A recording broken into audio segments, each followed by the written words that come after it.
શું લઈશ? ફ્રેન્ડ્સ અને ચીઝ લઈશ. હું સ્પાઈસી ચિપ્સ લઈશ. તો ચાલ મને એક આ ચીઝ અને ફ્રાઈઝ આપી. મને એક સ્પાઈસી ચિપ્સ આપજો. Thank you.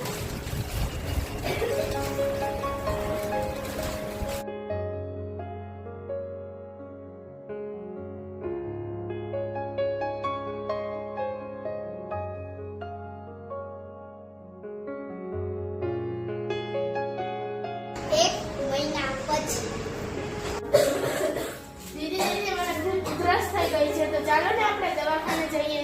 જો સેજલ, આપણે દવા લેવા તો જઈએ, પણ તું વારંવાર આ ફાસ્ટ ફૂડ ખાય છે તેનાથી તને ઉધરસ થઈ જશે. તો તું ચેતી જા, અને આમાં રહેલા બેક્ટેરિયા અને કેમિકલ તને નુકસાન પહોંચાડે છે. ટીચર, મને બહુ પેટમાં દુખે છે. મને રજા જોઈએ છે.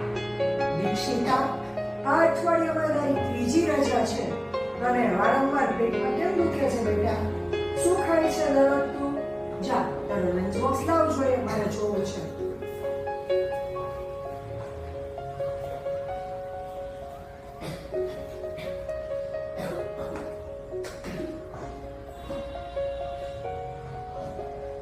આ તો ફ્રેન્ડ્સ છે.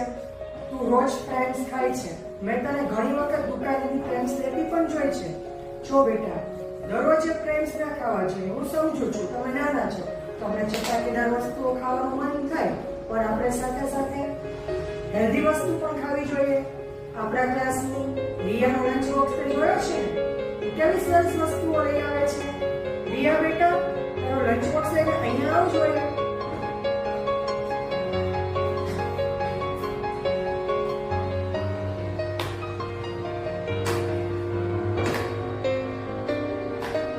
ઓહો, આમાં તો બાફેલા ચણા અને જામફળ છે.